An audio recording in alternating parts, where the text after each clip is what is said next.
Pak Azumardi Asra seorang intelektual terpelajar sejarah, tapi ngobrol asik-asikan juga asik juga ya.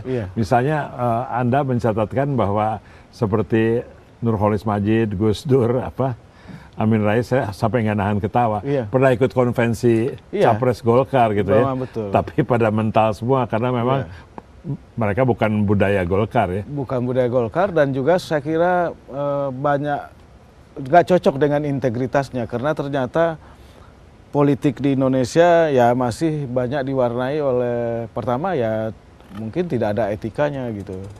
Selain tentu saja ya merajalelanya money politik, korupsi dan lain sebagainya. Nah, orang-orang itu kemudian ada yang membentuk partai yang lebih baik, yang tidak membuat mereka mengkompromis dengan Golkar atau lainnya, tapi di antara partai itu ada juga yang kemudian mendapat banyak penyakit ya. Itu apa akan berulang lagi, atau sebetulnya eksistensi kepartaian di Indonesia itu sampai mana? Saya lihat Pak Azumardi ikut diskusi mengenai kepartaian, jadi ingin tahu bagaimana kira-kiranya. Saya kira kalau untuk partai-partai baru Pak Wimar agak susah peluangnya, apalagi partai-partai yang didirikan katakanlah kalangan civil society yang umumnya itu pada tingkat tokohnya, lapisan tokohnya adalah intelektual gitu. Jadi kalau terlalu pintar nggak bisa jadi partai ya? Nggak bisa. Kita ingat salah satu contoh yang menarik itu adalah misalnya almarhum Ciil Sahrir misalnya. Mendirikan Partai Indonesia Baru, juga tidak terlalu berhasil. Ketika kemudian untuk pemilu 2014 ini PIB itu gabung dengan partainya Yeni Wahid, tapi juga nggak lolos di KPU gitu. Jadi agak berat itu. Saya kira agak berat. Jadi kalau saya sendiri tokoh-tokoh civil society itu mungkin lebih baik berada di luar, menjadi kekuatan moral untuk memberikan mengkritik ataupun mencoba memperbaiki keadaan. Saya jadi terpaksa motong karena ada pertanyaan.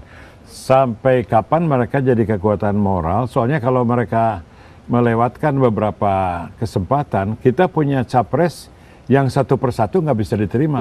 Ada yang super korup, ada yang super melanggar HAM, ada yang super ngawur gitu ya. Iya betul. Jadi bukan saatnya orang baik itu terjun ke dalam politik. Ya memang inilah dilema cendekiawan, dilema intelektual Pak Wimar. Jadi pada satu pihak dia ingin memperbaiki keadaan gitu, dan keadaan itu tidak bisa diperbaiki kecuali kalau tidak masuk ke dalam struktur. Jadi harus masuk ke dalam power politics. Tapi yang sering terjadi ketika masuk ke dalam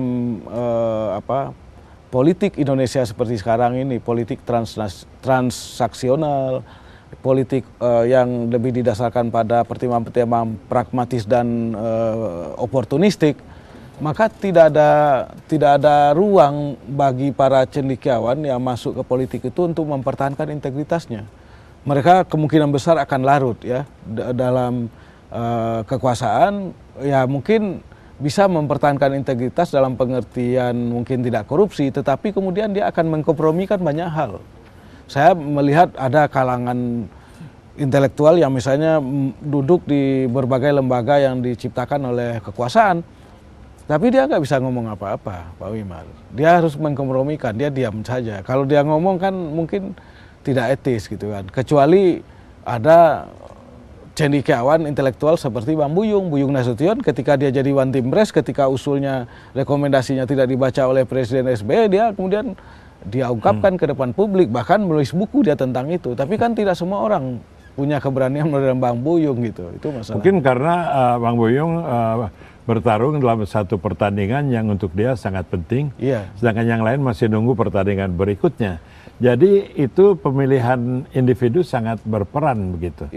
Tapi sekarang 1 tahun lagi sampai kita ada pemilihan nasional untuk parlemen dan untuk presiden.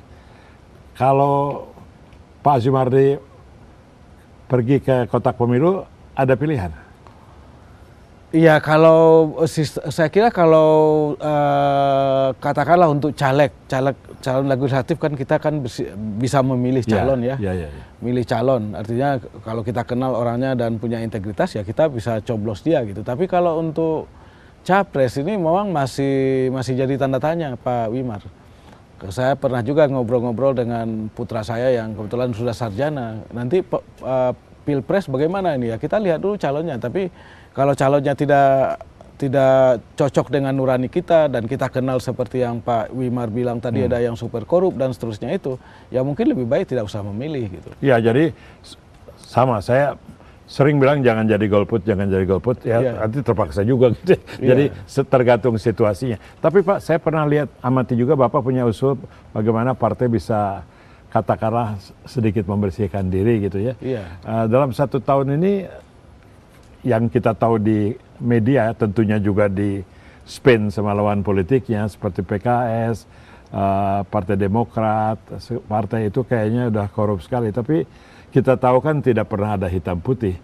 Masih ada peluang nggak bagi partai untuk membersihkan diri dan bagaimana caranya?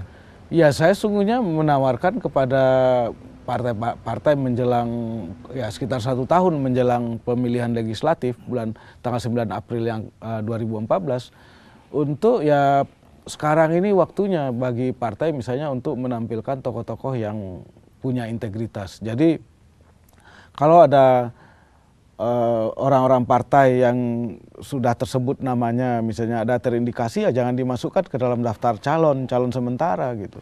Oke, jadi kita juga melalui kamera ini mengundang partai-partai kirim wakilnya ke sini jadi tamu Wimar Show.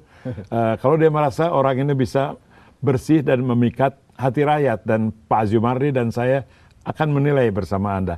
Terima kasih banyak Pak Azumardi. Terima kasih Pak Wimar. Sama-sama. Dan terima kasih para penonton. Jangan lupa ini ada di YouTube, ini ada di website perspektif.net, dan episode yang akan datang menanti Anda.